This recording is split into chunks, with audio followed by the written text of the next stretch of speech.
환자별로 임플란트 주의질환의 위험성은 다르게 나타나는데 8개의 팩터 내에서 위험도를 쉽게 알 수 있도록 도와주기 때문에 이 다이아그램 하나만 기억하시면 됩니다. 오른쪽에 평가 한 번만 입력해 주시면 환자의 임플란트 주의질환 위험도를 평가할 수 있습니다.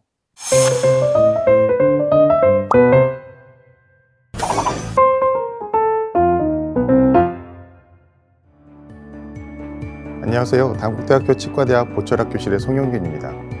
오늘 저널 인사이드에서는 임상에서 바로 활용할 수 있는 실용적인 논문 한 편을 소개시켜 드리려 합니다. 이번 저널은 임플란트 디지즈 리스크 어세스먼트 IDRA에 대한 논문입니다. 환자별로 임플란트 주의질환의 위험성은 다르게 나타나는데 이 논문은 각 환자의 임플란트 주의질환의 위험성을 수치와 다이아그램으로 직관적으로 볼 수 있는 방법을 제시한 논문입니다. 또한 이 논문에서 설정한 8개의 팩터 내에서 위험도를 쉽게 알 수 있도록 도와주기 때문에 임상에 도움을 주는 실용적인 논문이라고 할 수 있습니다. 이 다이아그램은 임플란트 디지즈 리스크 어세스먼트 펑셔널 다이아그램입니다. 이 저널에서는 이 다이아그램 하나만 기억하시면 됩니다. 이 논문에서 선정한 임플란트 주의 질환에 영향을 미치는 8개의 요소는 다음과 같습니다. 하나씩 살펴보도록 하겠습니다. 첫 번째 요소는 치주염의 기왕력입니다. 임플란트를 식립하기 전 치아를 상실하는 원인이 치주 원인인지 우식, 외상 등의 다른 원인인지에 따라서 위험도를 나누게 됩니다. 두 번째는 BOP입니다. 탐침 시 출혈은 비교적 객관적인 염증 매개 변수로 보고되고 있습니다.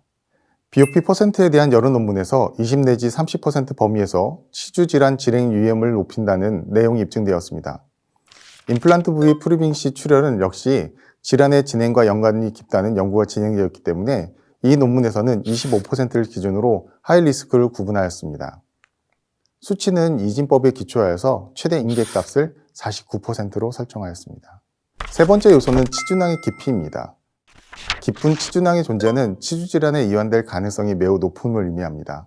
특히 많은 논문에 5mm 이상의 치주낭에는 치주 병원균의 존재 가능성이 높다고 보고하고 있습니다.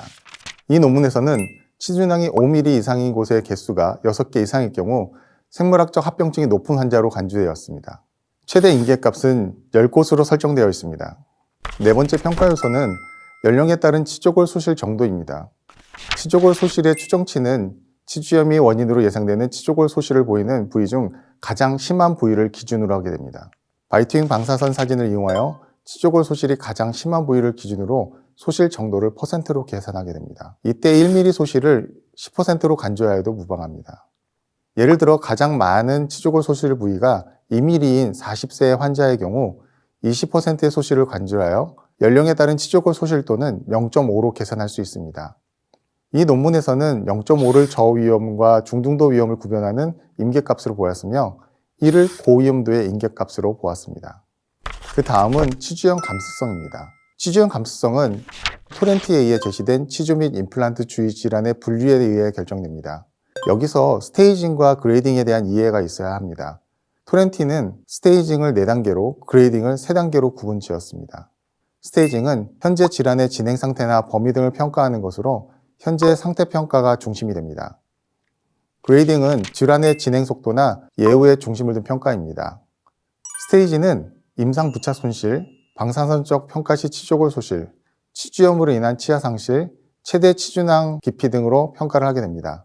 그레이딩은 진행 속도, 흡연과 당뇨병 유무의 상태에 따라서 구분이 되게 됩니다. 치주염 감수성에 대한 구분은 주로 스테이지에 구분되며 그레이딩 C 등급 이상일 경우 위험군으로 분류가 됩니다. 대부분의 평가 지수가 그렇듯이 평가 항목 중 가장 심각한 수치 하나만 충족하더라도 등급은 올라가게 됩니다. 주기적인 검진과 관리도 위험도를 분석하는 데 중요한 역할을 하게 됩니다. 특히 여러 논문에서 5개월 이하의 리콜 간격을 추천하고 있습니다.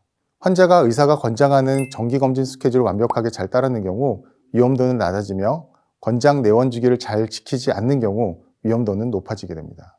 임플란트 보철물의 맞은 부위에서 변형골까지의 거리도 임플란트 주의 질환의 위험을 예측할 수 있는 척도가 됩니다. 이러한 점에서 티슈 레벨 임플란트가 본 레벨 임플란트보다 더 유리한 점이 있습니다.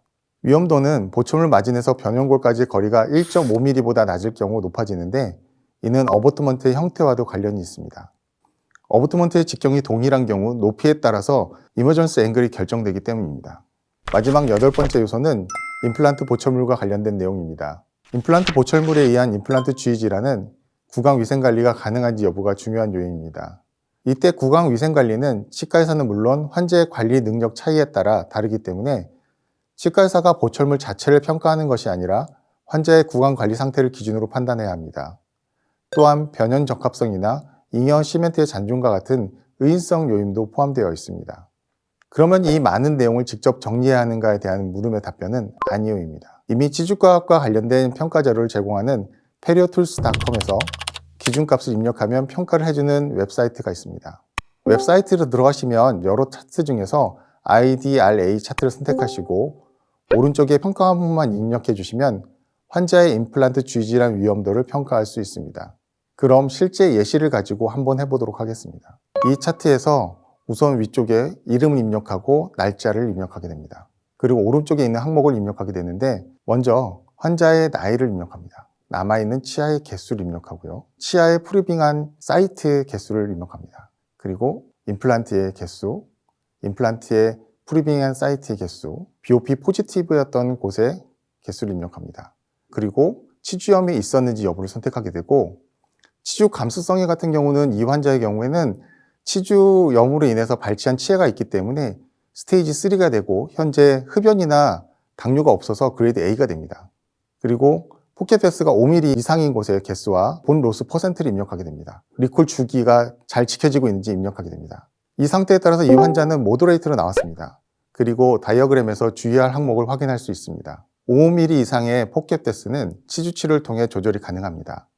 치주질환의 병력은 조절은 어렵지만 치주질환의 관리가 다른 환자보다 중요함을 알 수가 있습니다. 하지만 이 환자의 옆에는 조건을 바꾸게 되면 이 환자의 위험도는 달라지는 것을 볼 수 있습니다.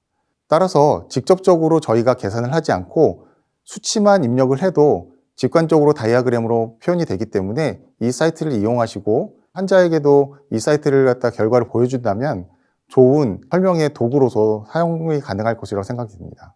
이 논문의 의미는 임플란트 주위 질환의 위험도를 직관적으로 파악하여 임상에서 임상가가 관리 계획을 세우는 데 도움을 주고 환자도 현재 상태를 이해하는 데 도움을 주는 흔히 말하는 임상 친화적인 논문이라고 할 수 있습니다. 여러분도 직접 활용하시어 임상에 도움을 받으셨으면 좋겠습니다. 오늘 논문을 통해 새로운 인사이트를 얻으시길 바라며 인사드리도록 하겠습니다. 감사합니다.